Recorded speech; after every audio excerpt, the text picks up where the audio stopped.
खाने के लिए भी सोचना पड़ता था सर। दिल्ली में जो डीटीसी के स्टॉप है, यहाँ पे सोया हूँ।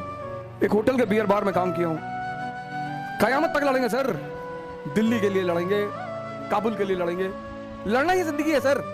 जो संघर्ष से डर गया वो मर गया। क्या किया, वो जो मेरे कपड़े गीले थे वो रास्ते भर वो मेरी शर्ट को बाहर ऐसे लटकाया कि हवा चलेगी तो सूख जाएगी। हर रंग हर रूप जीवन का देखा है सर। मैंने अपने जीवन में एक लंबा संघर्ष किया है। खाने के लिए भी सोचना पड़ता था सर।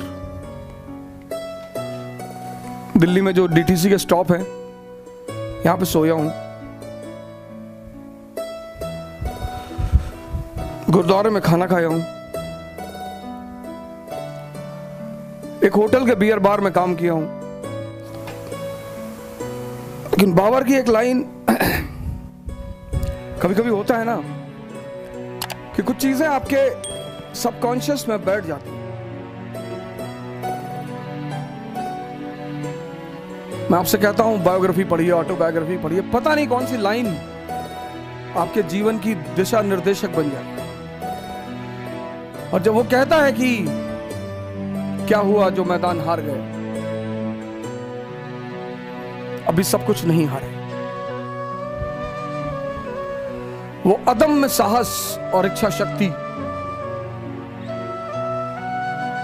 जो सर झुकाने और सजदा करने को तैयार नहीं। सर ये लाइन तो दिल में बैठ गई है सर। कयामत तक लड़ेंगे, कयामत तक लड़ेंगे सर। दिल्ली के लिए लड़ेंगे, काबुल के लिए लड़ेंगे। लड़ना ही जिंदगी है सर,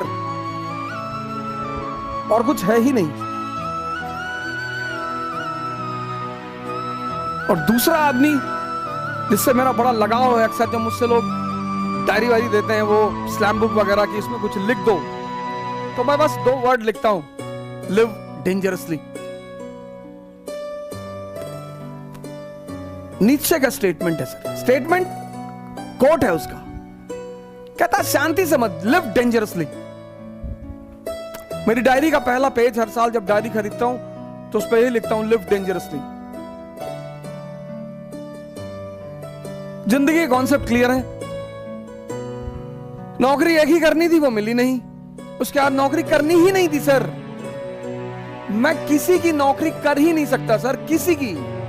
मैं जिसके भी साथ काम करता हूं उसको एक बात स्पष्ट तौर पर बोल देता हूं, हुक्म मत चलाना। वो तो हमने अपनी अम्मा का नहीं सुना। वो हमेशा हमसे कहती रही, निकाल देंगे घर से, निकाल दो। अब राजा मनकापुर थोड़ी हो कि 10,000 बीघा खेत है तुम्हारे पास, निकाल दोगी। कितना खेत होगा? 15 बीघा होगा, 20 बीघा होगा, 30 बीघा होगा, बहुत होगा 50 बीघा होगा।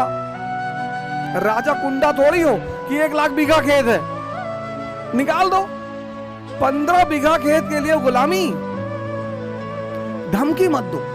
और जब मेरा अंतिम अटेंड निकल गया और जब उन्होंने मुझसे कहा कि भिखमंगे हो गए हो तुम, अब जिंदगी भर मेरे टुकड़ों पर जिंदा रहोगे, उनकी इस लाइन ने भी जिंदगी को बदला सर। मैंने कहा ताने मत दो, कहीं दे रही हूं, हिम्मत है तो जी के दिखाओ। हाँ, मैंने कहा दिखाएंगे। बोली जा रहे हो क्या घर से? मैंने कहा जी। हाँ, बोले तो ये कपड़ा भी उतार दो, ये पैंट, ये शर्ट और वो अंडरवियर बनियाइन, वो भी मेरे ही पैसे की है, बहुत ताव है तो उतार के जाओ। सर माँ बाप की मोहब्बत महान तो होती है सर, कभी कभी उनकी नफरत बड़ी फायदेमंद होती है सर। अगर वो मुझे नहीं भगाती ना, मुझे सहारा दे देती, भगवान के आशीर्वाद से हमारे साथ हैं, और मैं उनसे कहता हूं कि अगर आप मुझे सहारा दे देती तो मैं MBA कर लेता, मैं आपके साथ वकालत कर लेता, आप मुझे लखनऊ हाई कोर्ट में स्टैब्लिश करा देती, शायद मैं भी एक आम इंसान की तरह ही रह जाता। लेकिन उनका वो भगाना, वो वरदान बन गया सर।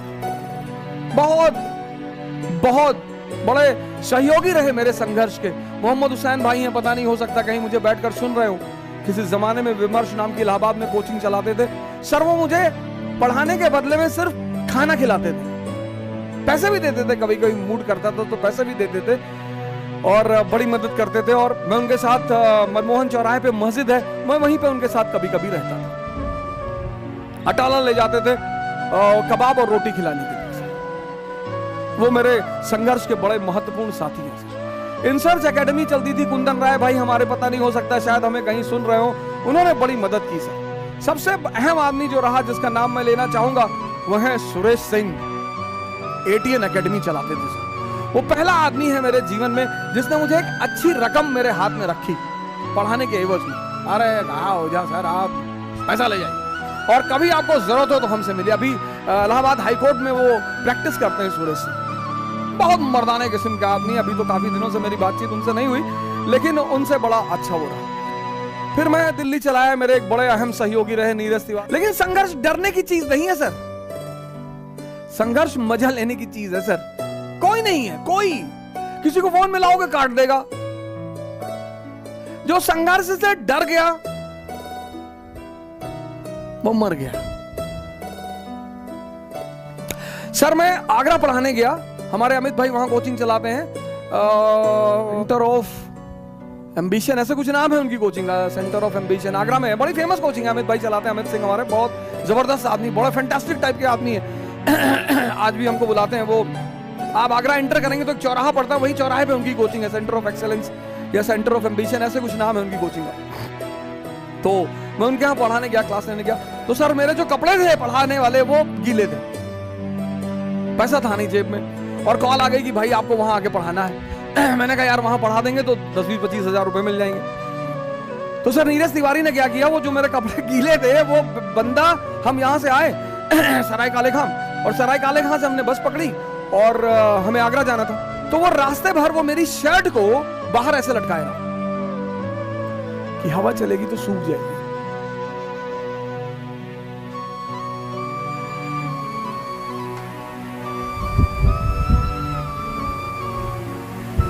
अब तो कोई डरा ही नहीं सकता सर। हर रंग हर रूप जीवन का देखा है सर, हर मौसम देखा है, हर चीज बनाना जानते हैं। मटन करी बना ले तो ताराचंद में बम बनाना भी सिखाया जाता है सर। हमारा केपीयूसी छात्रावास तो उसमें डिग्री देता है सर इलाहाबाद में कि कितनी आवाज पैदा होती है। इलाहाबाद एक बहुत ही महान सेंटर है सर, बहुत महान। विद्या का क्षेत्र है, हिंसा का क्षेत्र है, क्रांतिकारियों का क्षेत्र है, और उसको फिर से एक बार भारत के पटल पर उभरना पड़ेगा। जब भी भारत का पुनरुत्थान होगा तो उसकी धारा फिर से इलाहाबाद से ही बहेगी, क्योंकि उस मिट्टी में है कुछ। हमारे यूनुस खान साहब हैं, परिवर्तन आईएएस चलाते हैं, बहुत ही जबरदस्त आदमी, पॉलिटी पढ़ाते हैं, और क्या पॉलिटी पढ़ाते हैं। तो मैं ये कहना चाहता हूं कि संघर्ष अब तो सर ये लगता ही नहीं सर।